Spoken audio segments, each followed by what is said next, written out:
Sabi ako sa'yo, totoo.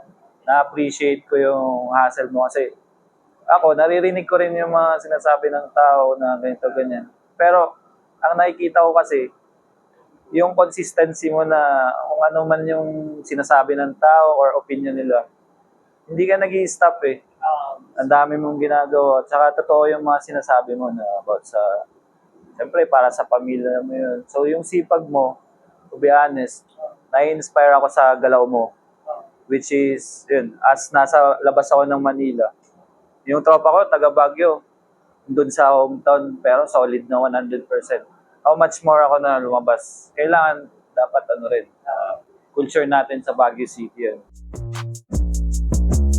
Full-time hustler, sa kita mapaglago, full-time hustler, full-time